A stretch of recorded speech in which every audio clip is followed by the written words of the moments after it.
The Amazonian Princess Diana, aka Wonder Woman, is one of the most powerful superheroes in her universe. She's even been known to go toe-to-toe with the likes of Superman and the Hulk, who are both nigh invincible. But how will she fare against the king of the monsters himself, Godzilla? Will Wonder Woman be able to defeat this enormous radioactive lizard? And if so, how? Or will she become yet another victim of Godzilla's destructive rampage? Let us take a look at the matchup between these two titans and find out who would win in a fight. Wonder Woman vs. Godzilla. Can a goddess slay a titan? As always, there are no cheap shots or dirty tricks allowed. No holding back either. Both warriors are in character, but are also at their strongest. The winner of this matchup will be decided by a knockout or by submission, and I will say that right now, it's looking pretty grim for Wonder Woman. After all, Godzilla is 398 feet tall and weighs 66,000 pounds. He has a thick hide impervious to conventional weaponry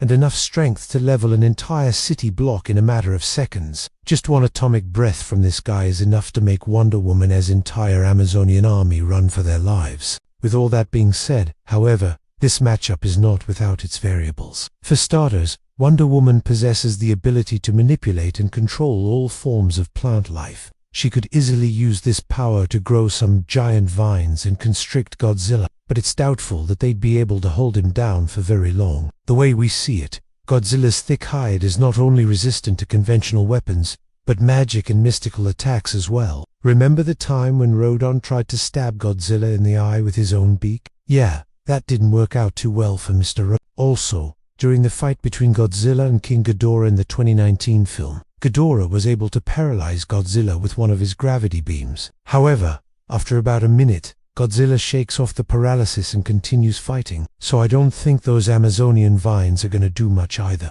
There is, however, one Amazonian weapon that might just do the trick. In Grant Morrison's Justice League of America Volume 2, Issue 37, Wonder Woman uses an invisible jet to attack Circe's temple. While flying through the air, she sees a small bird that had been injured by one of Circe's guards. Diana then takes the bird, heals it, and as thanks, the bird repays the favor and heals Diana's invisible jet. Now this isn't exactly a major plot point in the story, and the fact that a little bird can repair a magical airplane doesn't seem all that important until you realize that this particular bird was actually an eagle, which is Zeus's sacred animal. And because of the divine blood that flows through her veins, Wonder Woman is able to communicate telepathically with eagles. Using this power, Diana is able to raise an entire flock of eagles to aid her in battle. So let's say that Wonder Woman is facing off against Godzilla and things are starting to get a little hairy. She could call upon an army of eagles to assist her, and they could help Wonder Woman distract Godzilla while she gets into position for her ultimate attack.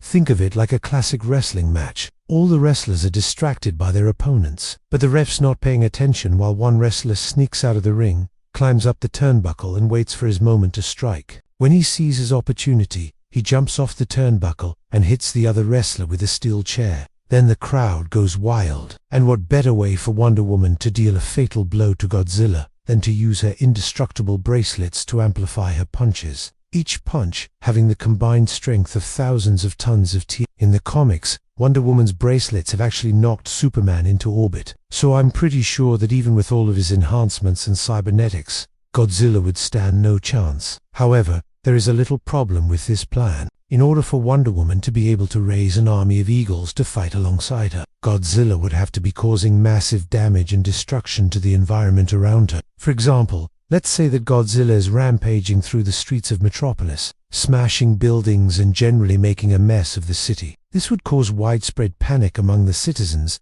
yes, but it would also attract the attention of Superman. Supes would immediately come to Metropolis to investigate, and would probably show up just as Wonder Woman was calling in her Eagle Army. So Superman would either stop Godzilla with his super strength, or freeze him in place with his freezing breath. Either scenario would prevent Wonder Woman from ever being able to raise her Eagle Army in the first place.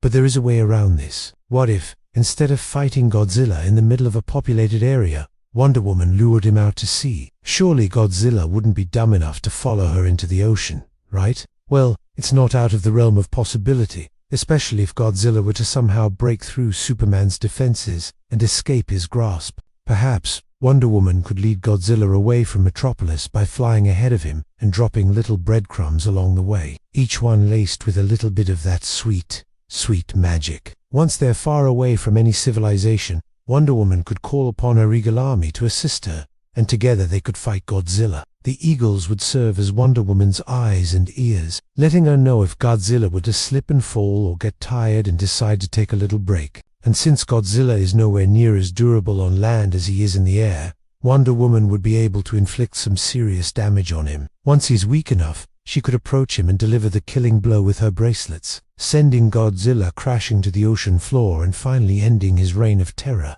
I'm sorry to report that Wonder Woman does not have the ability to kill gods, demons, monsters, or titans with her bracelets. Her bracelets may be indestructible and capable of knocking Superman into space, but they're not capable of dealing enough damage to end Godzilla's life. However, she does have something else that might just do the trick: the God Killer. Now this thing is no ordinary sword. It's actually the only weapon in existence that's capable of slaying the new gods, beings of immense power from a different dimension. The God Killer was originally forged by the new god Hephaestus, and it was used by Wonder Woman to slay Ares, the god of war. Wonder Woman vs. Godzilla. Can a goddess slay a titan? We mentioned earlier that Godzilla's hide is extremely tough. It's resistant to conventional weapons and even magical attacks. But what about an enchanted sword? What if Wonder Woman managed to get past Godzilla's thick hide and landed a critical hit on his spine? Would that be enough to defeat the king of the monsters? Well, unfortunately for Wonder Woman, it is likely that even a direct hit from the God Killer would not be enough to defeat Godzilla. In the 2014 film, Godzilla's dorsal plates, the bony protrusions running down his spine, glowed an eerie green just before he unleashed his atomic breath. This might mean that Godzilla's spine is somehow responsible for channeling his bioenergy, and that it is the key to controlling his powers. If so, then it is possible that if Wonder Woman were to cut off one of these plates and destroy it, it would sever the connection between Godzilla's body and his atomic breath, and could potentially render him harmless. However, I think this would only enrage Godzilla even more, making him stronger and more determined to crush Wonder Woman.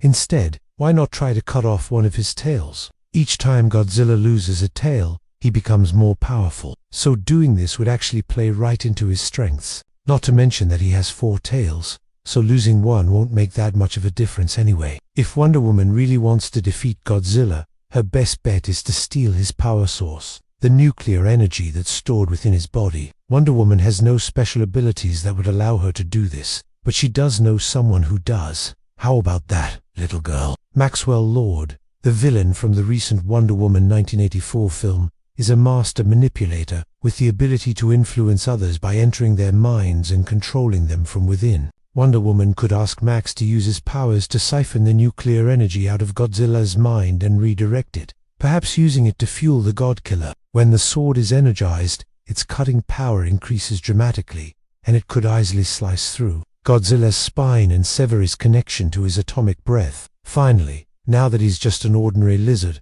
Wonder Woman could finish him off with a simple snap of her neck. So do you agree with our assessment? Does Wonder Woman have what it takes to take on and beat Godzilla? And if so, how do you think she accomplished the feat? Do you think she'll need backup from her fellow Justice League members? Or maybe she'll seek out an alliance with some of Godzilla's former enemies like Mothra or Rodan? Let us know your thoughts in the comments below. And while you're at it, be sure to like, share and subscribe, so you never miss another one of our awesome videos.